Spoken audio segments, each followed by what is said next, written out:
Что, волком стал? Нет, просто очнулся. Минус сон. Минус силы. Минус деньги. Ради чего? Я не одинок. Я просто больше не готов платить за чужое присутствие собой.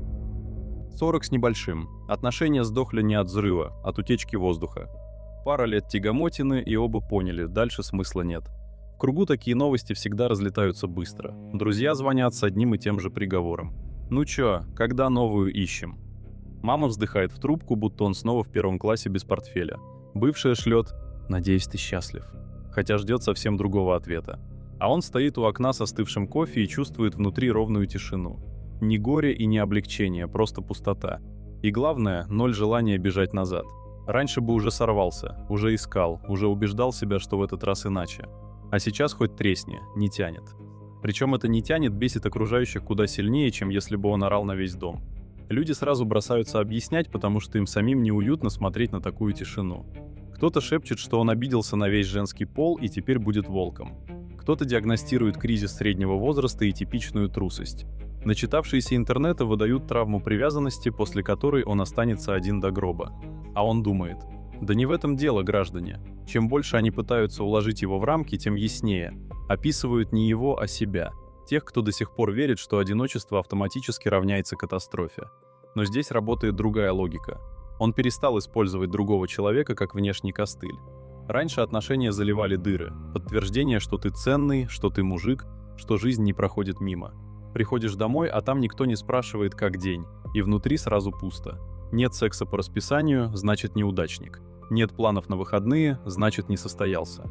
Это была зависимость, а не любовь. И пока она сидела внутри, он возвращался снова и снова. Даже если предыдущая история была сплошным цирком, где каждый вечер либо драма, либо примирение через постель.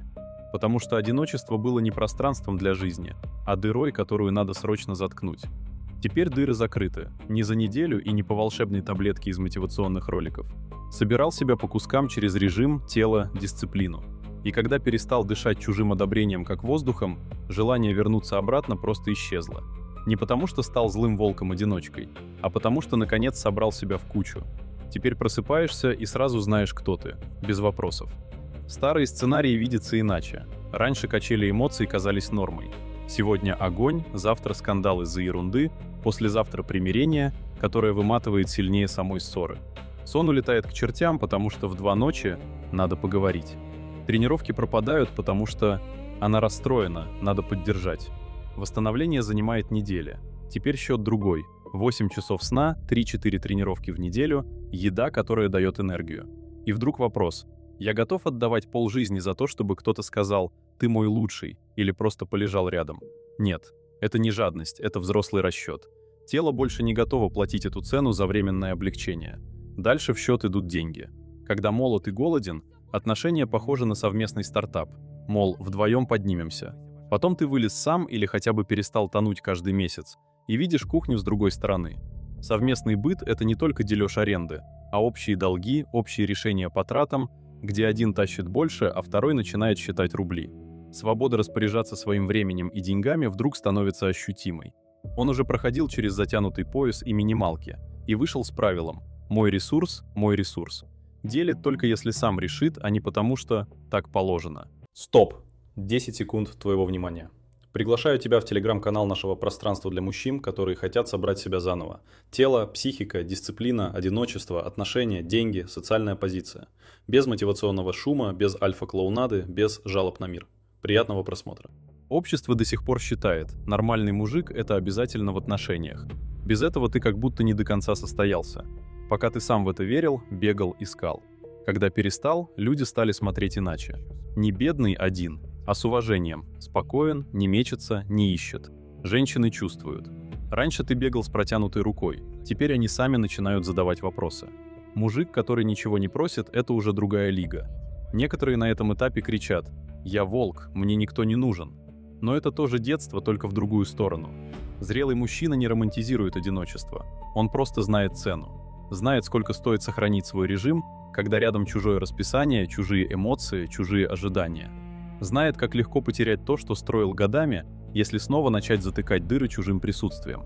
И выбирает осознанно, не из обиды и не из страха, а потому что видит последствия. Когда дыры закрыты, одиночество перестает быть аварией и становится обычной жизнью. Раньше казалось, что без пары ты какой-то неполноценный. Теперь это просто комната, где все по-твоему. Встаешь утром, и первый час принадлежит только тебе. Никого не надо будить, под чужое настроение подстраиваться или думать, что приготовить, чтобы угодить. Тренировка, кофе, свои дела — все по часам. И в этой тишине наконец вспоминаешь, что ты вообще-то любишь. И это оказывается не то, во что превращалась жизнь раньше. Тело тут чувствует первым. Когда перестаешь сливать энергию на бесконечные эмоциональные качели, сон налаживается, восстановление ускоряется, а в зале прогресс идет в железе, не в словах. Раньше, после очередного скандала, мог неделю ходить разбитым. Не ел, не хотел ничего, потому что весь организм работал в режиме «выживай как можешь». Теперь энергия остается на себя, и ты понимаешь, не готов отдавать треть жизни только за то, чтобы рядом кто-то был. Не потому что секс плохой или женщины плохие, а потому что цена слишком очевидна. Тело больше не хочет платить. С головой то же самое. Раньше огромная часть мозга жевала одно и то же. Что она думает, как не облажаться, а вдруг опять все по новой. Теперь этот шум стих, освободившееся внимание уходит на книги, которые валялись недочитанными, на проекты, на деньги. Ты начинаешь смотреть на финансы не как на способ кого-то удержать, а как на инструмент для своей траектории. И главное, отношения перестают быть спасательным кругом, они становятся просто дополнением. А если дополнения нет, ничего не рушится. Деньги тоже начинают считаться по-другому. Совместный быт — это не романтика, а совместные риски. Совместные долги, если вдруг что-то пойдет не так. Совместные решения, где ты уже не можешь просто вложиться в то, что считаешь нужным, потому что теперь мы. Он уже видел, как это работает. Один тащит больше, второй обижается. Начинаются претензии, мол, ты меня не ценишь. Зрелый мужчина это уже проходил и больше не хочет. Его ресурс принадлежит ему. Делит он только тогда, когда видит, что человек рядом реально добавляет, а не высасывает. Не из жадности, а из трезвого понимания. Свобода тратить свое время и деньги — это то, что у взрослого мужчины никто не отнимет, пока он сам не отдаст. И вот тут меняется статус. Общество все еще считает, что нормальный мужик после 40 обязан быть в паре. Без этого он как будто дефективный. Друзья жалеют, мама переживает, бывшие пишут: «Ну ты же не будешь один всю жизнь». А он смотрит на это и впервые видит, насколько это наивно. Потому что когда перестаешь гоняться за чужим одобрением, люди вокруг меняются в лице. Жалость меняется уважением. Бедный превращается в спокойный. Неудачник — в человека, у которого все под контролем. Женщины чувствуют это сразу. Раньше он бегал с протянутой рукой, теперь стоит на месте. И они сами начинают интересоваться. Только интерес теперь другой. Не как его зацепить, а почему он не бежит. И это уже совсем другая игра. Некоторые в этот момент начинают кричать: «Я волк-одиночка, мне никто не нужен». Но это та же зависимость, только наоборот. Зрелый мужчина не строит из себя хищника. Он просто знает цену. Знает, сколько стоит сохранить свой режим, когда рядом чужое расписание, чужие эмоции, чужие хотелки. Знает, как быстро слетают 8 часов сна, если снова начать жить по чужим часам. Знает, как легко потерять то, что собирал годами, если снова открыть старую дыру. И выбирает осознанно, не из обиды и не из страха, а потому что видит дальше своего носа.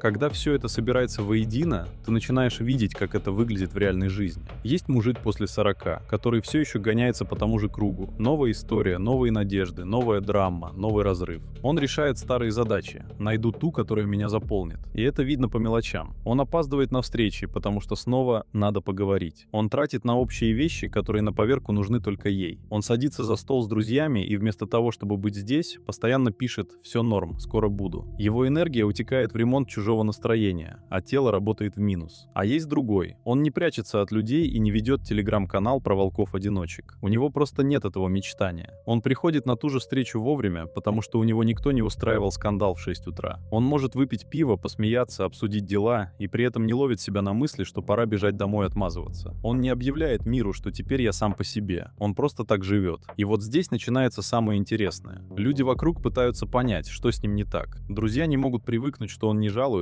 не просит совета, не просит посидеть с ним до утра и разобрать очередной срыв. Женщины, которые привыкли к мужчинам с протянутой рукой, сначала растеряны, потом увлечены, потому что он не играет в спасение. Он не просит подтвердить, что он мужик, он просто есть. И это настолько редкая позиция, что многие принимают ее за холодность или надменность. Но это не холодность, это трезвость. Он не романтизирует одиночество, не делает из него подвиг. Одиночество для него не медаль и не трагедия. Это просто рабочее пространство, где он собирает себя по кусочкам каждый день. А отношения — не цель, не не обязательная программа и не способ залатать дыру. Это возможное дополнение. И слово «дополнение» здесь главное. Он уже не ищет маму, тренера, психотерапевта и источник дофамина в одном лице. Он ищет взрослого человека, который сам по себе собран. И если такой появляется, хорошо. Если нет, тоже нормально, потому что цена потери себя стала ощутимо дороже, чем цена тишины. Если отношения все-таки начинаются, они идут по другим правилам. Раньше он входил с позиции «мне нужно», теперь с позиции «у меня уже есть». Он не бросается, сломя голову, не выключает режим, не перестраивает всю жизнь под чужое расписание. Он проверяет просто, этот человек добавляет к его энергии, к его проектам, к его покою, или забирает. И если забирает, он спокойно проходит мимо. Без театральных «я тебе потом докажу», без попыток удержать, без надежды «а вдруг в этот раз будет по-другому». Потому что он уже точно знает, сколько стоит каждая такая «вдруг». Многие думают, что такой мужик превращается в монаха, что он будет до старости сидеть в квартире с гантелями и таблицей калорий. Но жизнь иногда подкидывает встречи, которые реально стоят того. Разница в том, что теперь он видит их взвешенно. Он не впадает в эйфорию от первого же внимания. Он не делает поблажек под предлогом «ну мы же вместе». Он сохраняет свои 8 часов сна, свои 3 тренировки, свои финансовые границы и смотрит, способен ли человек рядом двигаться в том же ритме. Если нет, не потому что она плохая, а потому что их ритмы не совпадают, и он отпускает без драмы. Посмотрите внимательно вокруг. Один мужик после 40 все еще играет в подростка, ищет подтверждения, боится тишины, прыгает от одной истории к другой. Его телефон все время горит, но на лице усталость. Второй, тот, кто собрал себя, просто идет своей дорогой. У него нет ни победного ореола, ни жалобного вида. Он просто спокоен, жесток в границах и мягок в том, что действительно важно. Один все еще играет игру на внешнее одобрение. Второй уже в другой лиге, где правила он пишет сам, но не кричит об этом на каждом углу. В этом и вся разница. Зрелый мужчина перестает хотеть обратно в старые отношения не потому, что разлюбил женщин или обиделся на мир, а потому что наконец-то стал для себя достаточно надежной опорой. Он закрыл свои дыры сам, и теперь ему не нужно затыкать их чужим человеком. Чужие дыры — это уже не его дыры, а его система работает достаточно хорошо, чтобы он не продавал ее по дешевке только за то, чтобы кто-то лежал рядом.